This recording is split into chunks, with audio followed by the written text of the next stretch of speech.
Welcome back to the Manage to Win podcast. Today's episode is with Chase Kocher, and he is with Aim4Hire. He's a recruiter.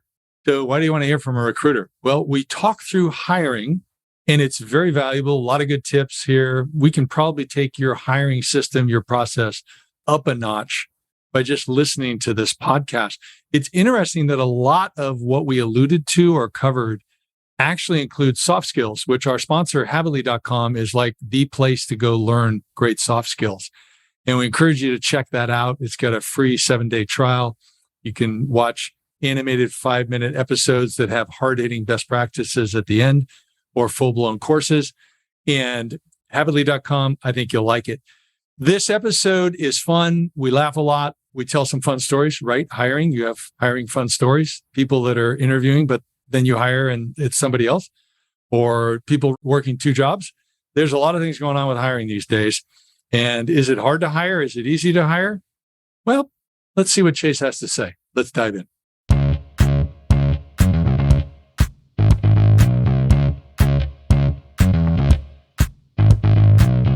Chase, I got a question for you. All you do day in and day out and your people do is hire. Well, at least recruit.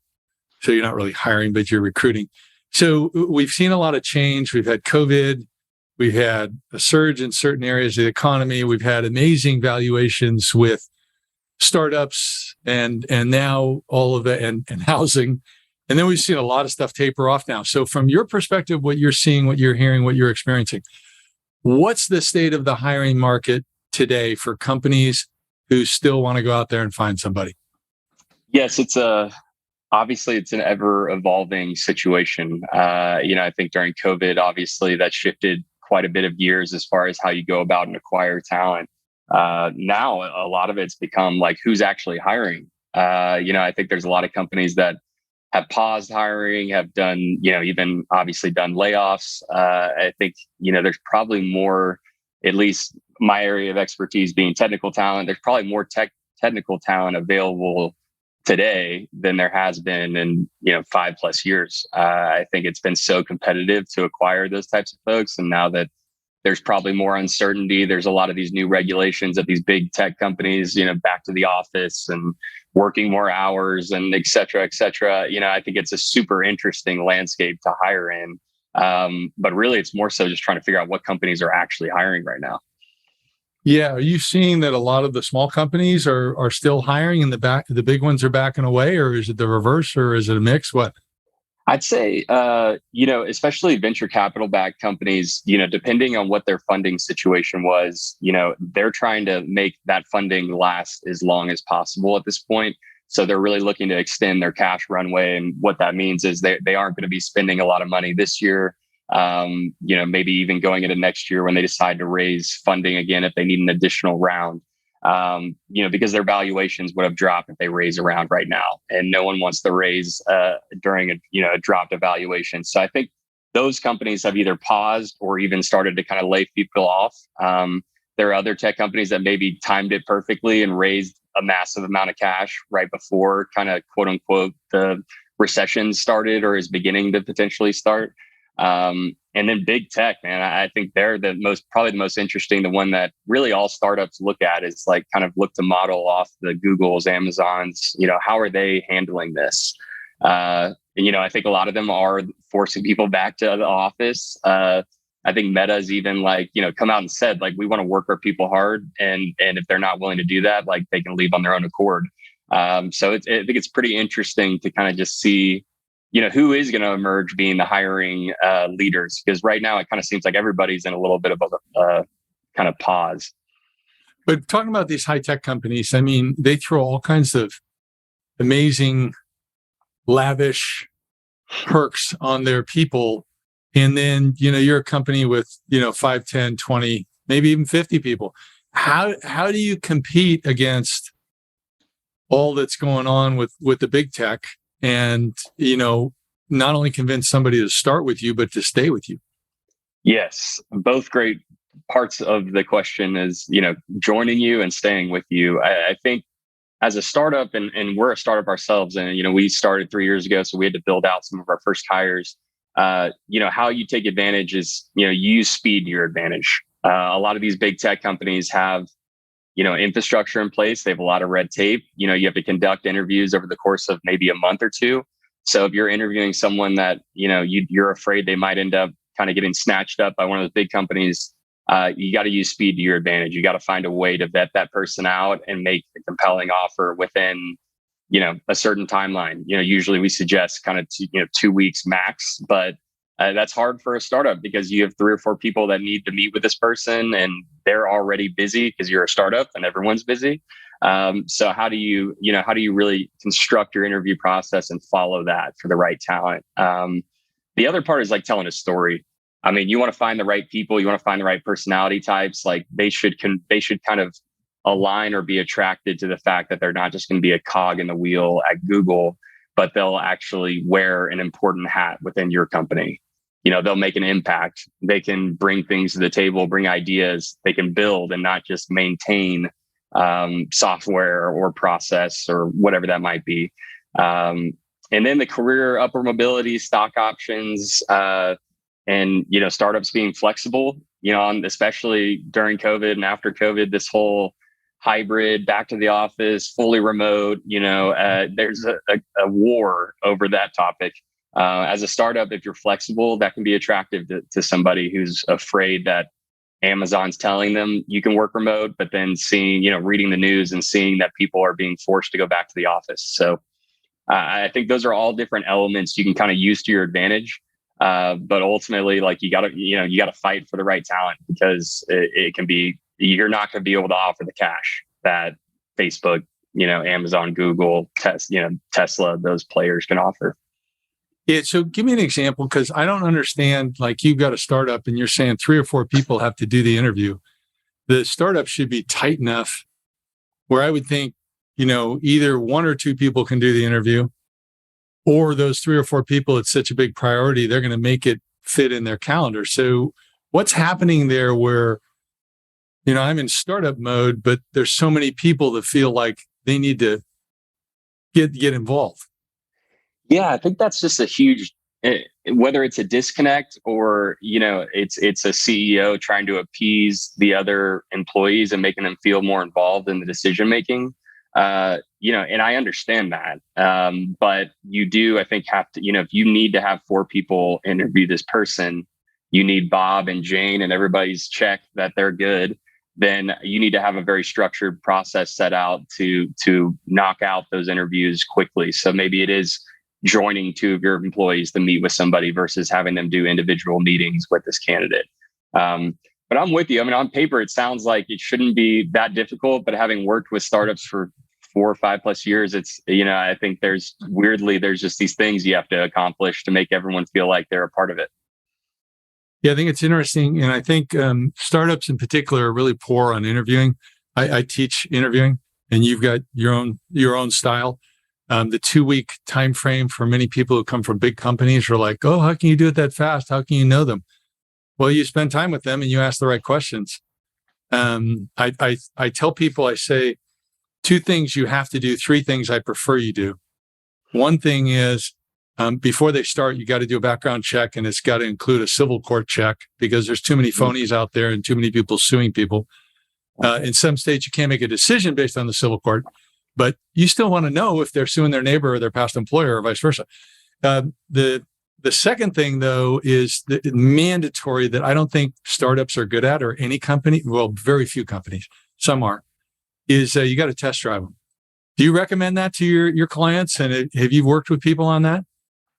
To kind of start them as a contractor and convert them, or how do you mean? Well, so there's different ways to do it. I mean, so in the verbal interview process, you should be posing open-ended scenario questions that show you how they think.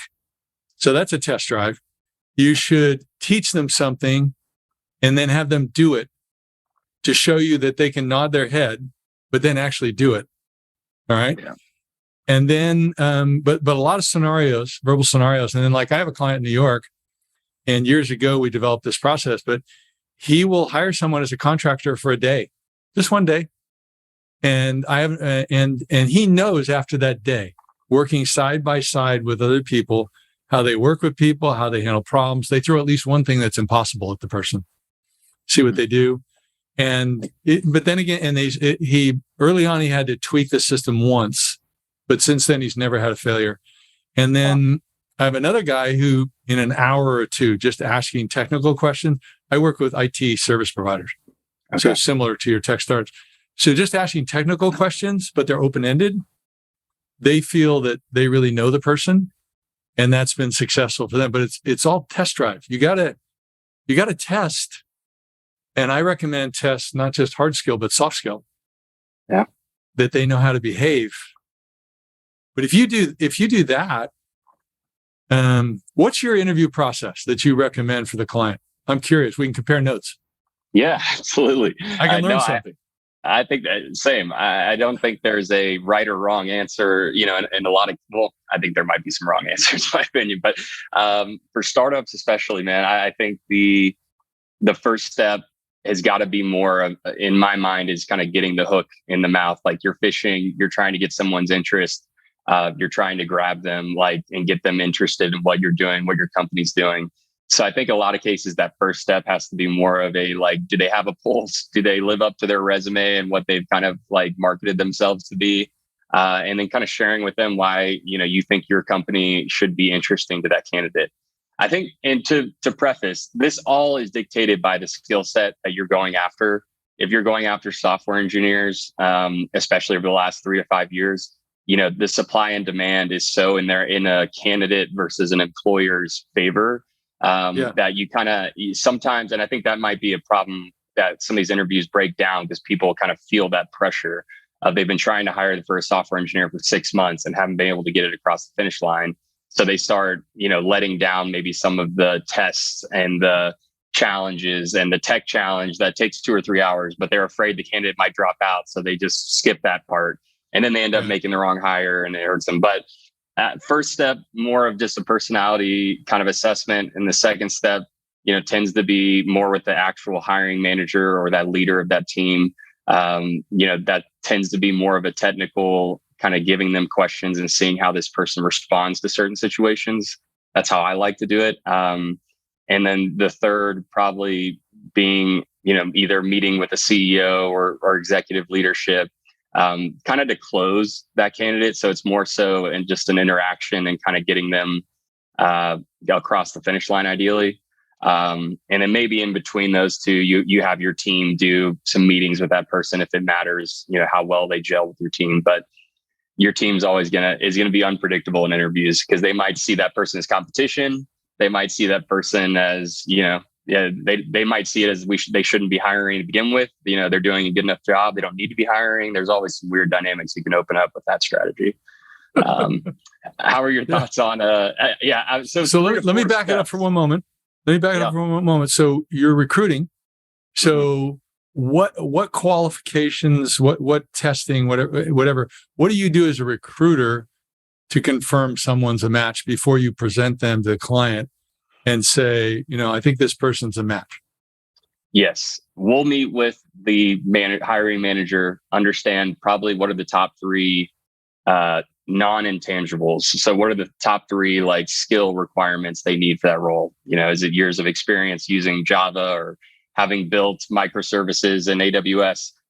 Some of those checks. So those are things that we would kind of check with the candidate on understanding, have they been in an environment and completed tasks like those? Also, have they been in a startup environment? That's often another one of the checks that the hiring manager would like to know. And then third, frankly, is do they, what's their personality seemingly like on that screen? But, we're talking to a candidate for 30 minutes, an hour. And if we know them, we know them. But if they're new, in a lot of cases, you're kind of making educated guesses on, they worked with Facebook. So I know that they, got through that interview process at some point. So they must be decent. You're kind of making educated guesses. Doesn't mean it's always right. But and then the last part is really just we're kind of pitching the company and the role and the team and why it might be of interest to that candidate. Because for for tech talent, especially mid to senior level, the first step is more so getting them interested than it is vetting them out super hardcore early on. Yeah, and I think that's one of the benefits of a recruiter type of thing. I teach a hiring system, so you may have not just mentioned everything, but I'm sure you do most of this, not all of it. But basically, I teach how to read the resume, teach how to look them up online, teach them how to do a phone screen. And I ask the hard questions during the phone screen. So, in California, we can't ask, what do you make? So we ask, what are your compensation requirements? Because that's reasonable. But if that's, if we got a budget of 60 and they want 120, we don't have a match. We're wasting our time. So what I teach is that, the number one objective when you're hiring is, what do you think? Make the right hire.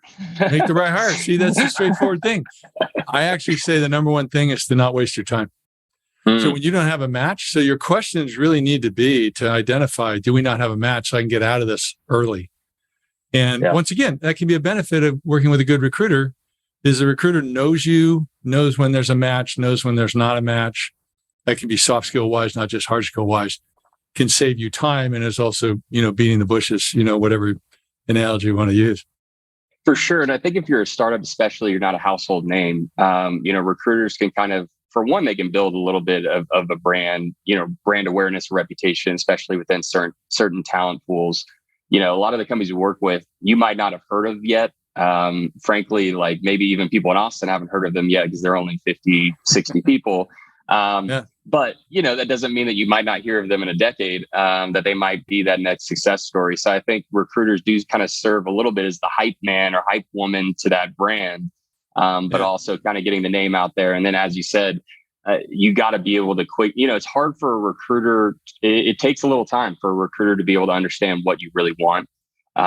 It takes time, and it takes the company trusting that recruiter. And that's not always the case. I think there's often a lot of disconnect between an internal recruiter, a recruiting agency, and the company they work with, which, I'm sure is frustrating for everybody. Yeah. I mean, you really got to have it nailed down. But my experience, then you do a really good phone interview that is now Zoom interview. Yes. Because have you had any candidates that were posing where somebody else was doing the interview and then somebody else showed up? A couple, yes.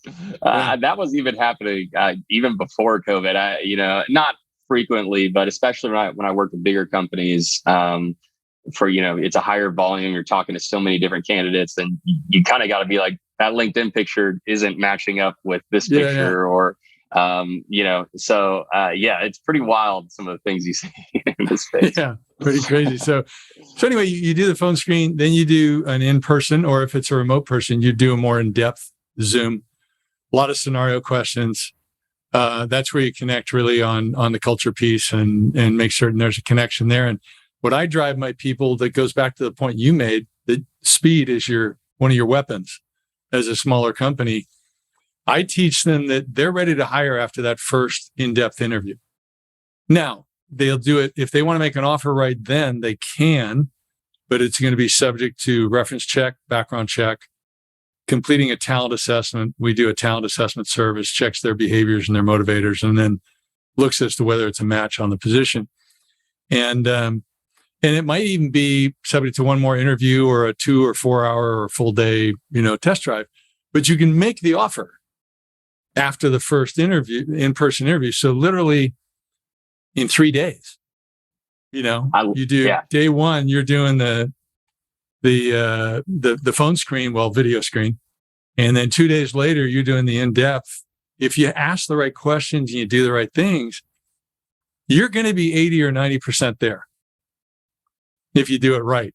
And then, you can let's go with this thing. We got a few more steps, but here's what the whole opportunity looks like. Here's what you'd be paid. And then if they say no, then you save yourself the time of the other interviews. It's not a bad thing.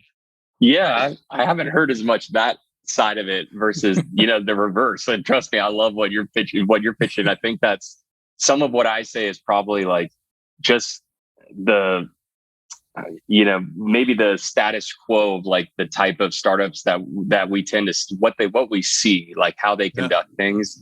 And there are ones that do it at an elite level. I mean, there are startups that when you get it rolling, kind of like what you're saying, if you can get it to where within an interview or two, you feel confident making an offer, then you clearly are doing your homework and have a well-oiled machine that's working in your favor. and saving you time and probably money in the long term. But in the short term, you really have to kind of build that infrastructure first. I don't know if you have thoughts, and I'm sure you have advice on how to get that in place. But if you invest on the front end, it can really pay dividends. Well, and you make a good point. You're, at least what I think you're alluding to, is that it's one thing to make a hiring decision quick. You have to make it right. And I find the biggest determining factor in making it right is the test drive. Yeah. How well you do the test drive. Can this person do the job hard skill wise? And do they have enough soft skills where they can get along with people and be efficient and effective? And do they also have the soft skill where they're willing to learn? They have some humility. Sure. If they got the aptitude, they don't have to know everything, but then that can really work. But the flip side of what I think you're driving at is when you talk about structure, how many of your startups hire people and then they have no real onboarding process? Hey, here's your desk, problem. And we'll have your computer in 2 days. And just read these brochures or look on our website or watch these videos. Exactly. Not a good plan, guys. And I mean, guys and gals. When I say guys, it's not a good plan. It's it's kind of baffling, but in some ways, I think that's kind of the beauty and the beast of joining a startup is like, you just even when you do your interviews, you conduct your research, like there's still a little bit of that questioning of like, what exactly are you getting into? And what kind of environment, onboarding, what's that yield cycle? I heard that word on like when you make new hires, like how quickly can you get that new hire to a point where they're yielding results and they're producing at the level that your other employees that have been there a year or two are. And a good onboarding process, a way to get them up to speed is hugely critical. Otherwise, that person's going to sit there for 6 months and not contribute until they start to learn everything on their own of how everything works. But the computer in the mail and see you next week, it's all too common, unfortunately. Unfortunately. And that, what have you heard what the ideal yield is? What the ideal time frame is? I've heard it for different skill sets and like, for marketing and sales, like maybe it's more easily tracked that you can look at, they're already hitting their quotas on month 2 or month 3. For a software engineer or HR or non-revenue generating or, not a role that's easily measured by revenue. It's a little bit harder to track, like, are they yielding or not? It's kind of more a matter of opinion, maybe. But I hear people really hoping for like, a lot of people I talk to are like, we really don't expect them to be hitting the ground running for like 6 months to a year, which blows my mind. Because in a startup, like you can't, there's no time that can be wasted. So it's just interesting, man. Yeah, it's interesting. My experience has been that in sales, usually you need to count on 6 months to really get out there, build a pipeline. Even if you're given leads, then it might be faster, but the leads still need decision time. So you may be able to do everything well, but you still need decision time. With the other roles, the whatever the term might be, you kind of struggle with it too. The directly revenue generating roles, ideally between a month and 3 months has been my experience. But as you say, it really comes back to really embedding them in the culture. And I think a lot of the companies are trying to move so fast, they forget culture. But you look at any company that's done really well, culture gets first. And they just have them shadowing, mentoring, learning, test driving. So a phrase I use is train and test, train and test, train and test. So you do small things instead of teach them for a day and then, okay, it, now go do it. Right. And the other thing is, how much are your clients aware of how much the new hire is a flight risk during those first 90 days to 6 months? Yeah, I think that's probably another part of it is they acquire talent and then they relax. That's right. They acquire, their structure is set up to acquire and not to retain. In the market again, talking about the last 3 to 4 years, with the fluctuations of COVID and people were losing their jobs. And then all of a sudden there's this huge hiring spree and tech is influencing all these different industries. that had never really been forced to use tech prior to COVID, or really adopt it. And then now it's kind of back to inflation. Companies are laying off. So it's just like, it's so hard. It just constantly changes of like, how important is it to retain talent? And in a services business like us, like it's everything. We've invested so much time in training, and our clients use us for the people that we are, not because we have some proprietary like SaaS platform. But maybe for a company that has a product, it's like maintaining the people that built it, maintaining the people that were a part of its origin or a part of its kind of, climb to success. I think too often you get infatuated with hiring new people and you forget about, your current A players. So I think there has to be an evaluation of who can you lose, who can you not lose. Like, that's probably the hardest topic to discuss, because you don't want to lose anybody. But I think going into, maybe a recession, it is a recession, whatever, word you want to use to describe it. Who can you not afford to lose? And like, are you making the adjustments or making the effort to ensure that they feel like they're, challenged, but they're happy, they're taken care of? Because, losing a top A player is just backbreaking to a business. Oh yeah. No, that's a whole nother thing on the retention side. Let me pose a couple of questions to you. So, and maybe you've got a scenario or a recent thing you can tell a story about. So what do? You got a client. I've had this happen with two people in the last 6 months where I had a client. In one case, they were hiring someone, great candidate, but he had this side business he was doing that he was trying to develop, selling a certain product online. And so, I coached my client. I'm just like, you got to ask him just point blank, or I was actually doing the interview, to be candid. Why should I believe that you're going to work for us when, if you start making $100,000 a month or $1 million a month on that, you're not going to stay with us. And so they asked that question. They had the discussion. And then there's another guy who had a candidate, great candidate, didn't have all the skill set, but had a lot of the aptitude, seemed good, but he's a day trader. Okay. And this is a job where you have to be on it constantly. Okay. And day trading that's a distraction, even an addiction. So, what's your experience with your clients where they're about to hire someone, they're like, wow, this person's a good fit, I want to get them, but what do I do about this?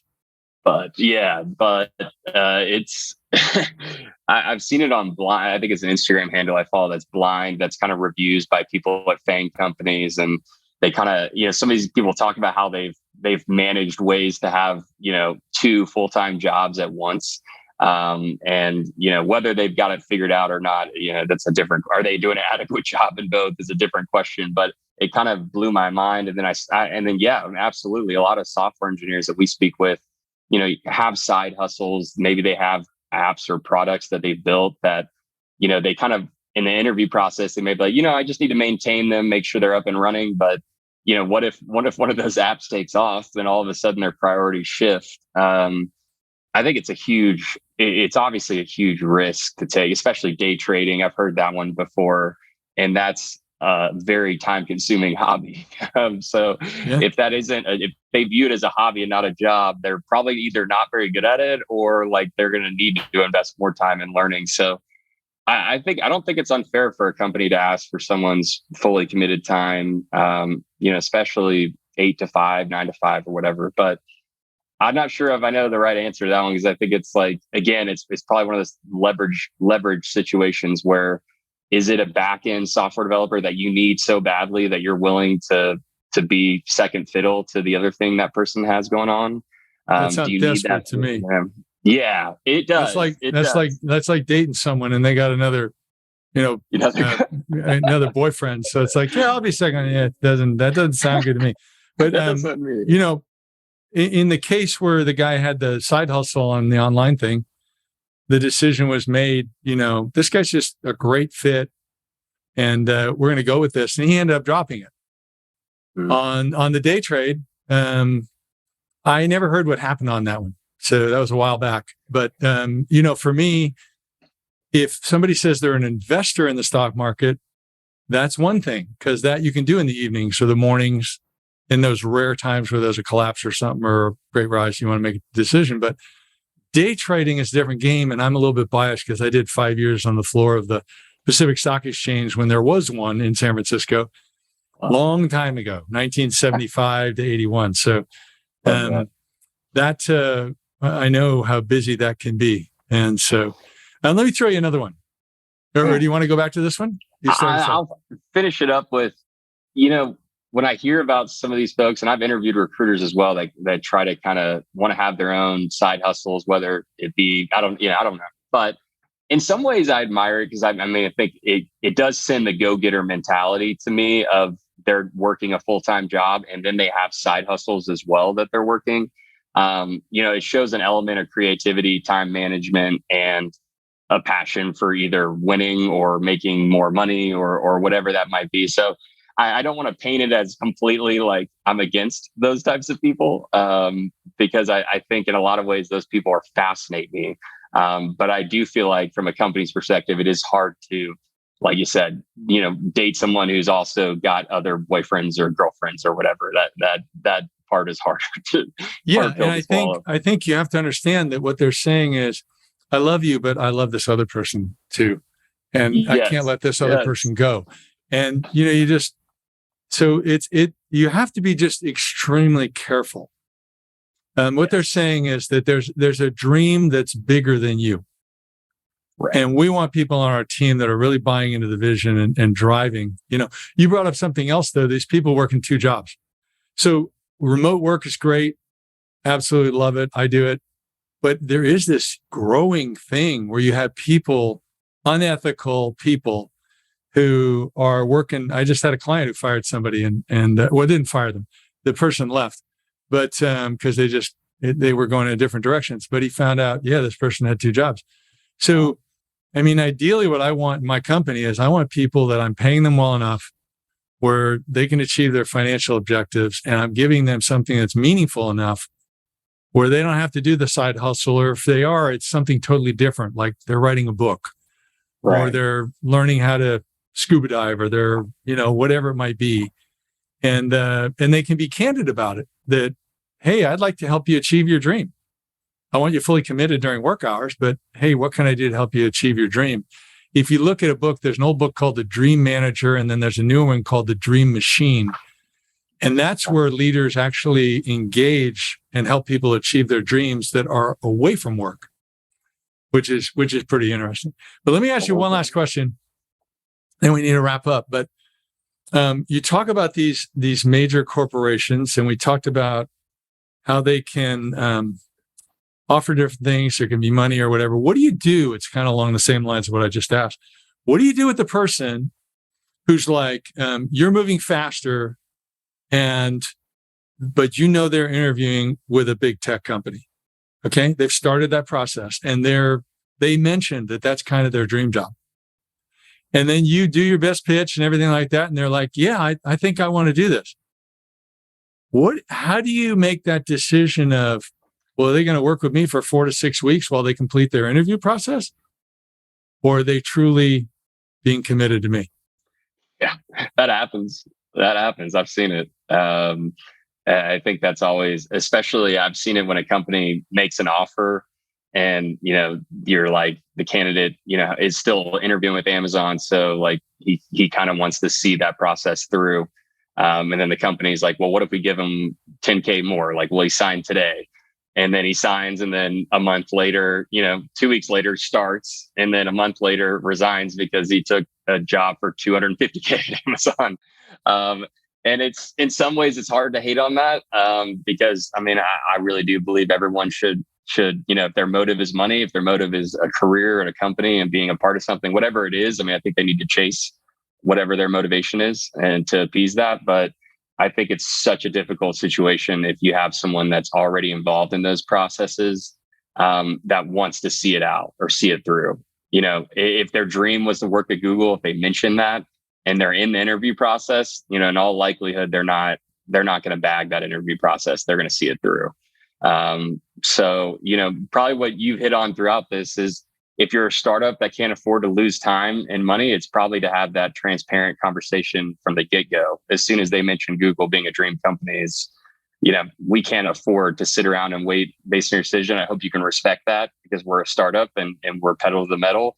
We love you. We'd love you to be a part of this. But if you aren't willing to make the decision, no hard feelings, and maybe we can engage in the future if Google doesn't work out. I feel like that seems reasonable to me. I totally agree with you. I'm going to put it slightly different. My phone screen questions, one of my 7 mandatory phone screen questions is, who else are you interviewing with and at what stage are you? Yes. So if they're going to get an offer tomorrow, why do I need to waste any time? Right. So I just get that out in front. That's one of my 7 ones, has to be asked on the phone screen before I go any further. Then if they do say something like this, I'm going to just word it slightly differently, but I'm in agreement with you. If they say, I'm interviewing with Apple or Amazon or whoever it might be, and, really interested in that position but if they say anybody, quite frankly, and I'm in second interview or I'm about to get an offer, I'll say, oh, well, that's great. Well, I think you might be a match. We're really interested. You go ahead and follow that route. If it doesn't work out for you, then come back because I'm happy to pick up where we left off and follow an interview. But I don't want to interrupt the process. You're with somebody else. And if they say, oh, well, I'd really like to hear what you have to say also, then I just say, thank you very much. I'm interested in you too, but I don't want to compete. Right. So we've got something unique here. We really love what we do. Apparently that's not totally clear to you today. So go through that process there. You'll learn a little bit about that company. You can make your decision. And if you want to come back and have a full-on discussion, then let's talk about that. Same type of thing with that dating thing, right? Yeah. It's matchmaking. I mean, you can apply any dating analogy to recruiting. I've heard people be like, it's not the same. I'm like, pretty sure it's the same. It's not physically the same, but otherwise it's got a lot that's the same. So exactly. Anyway, So Chase, just to wrap it up, I feel we've had a lot of fun. It's been good value. And how can people learn more about you and what you're doing? And I want to thank you for being on the show. Absolutely. I'm grateful to be here. I'm a recruiter. I'm on LinkedIn 24 hours a day. So LinkedIn, Chase Kocher, Kocher. Our company is called Aim4Hire. So it's aim4hire.com. Hire is also HIRE. But I'm on LinkedIn all day, every day. So, much like you, I'm online. So that's probably the best place. I'm not online like that. But you go for it. It's your job. But thank you very much for being on the show. I really appreciate it. Absolutely. Thanks for having me. Thanks for tuning in today. If you like the episode with Chase, we'd love to get your feedback. You can leave us a comment, a rating, email us. We'd love any feedback you want to give us. Don't forget our sponsor, Habitly.com, soft skills. Soft skills drive your career more than hard skills. Think about that. However strong your soft skills are, they drive how good you are with the hard skills side. Check out Habitly.com. And don't forget, we've got more great guests coming. Love to have you back. Bye for now.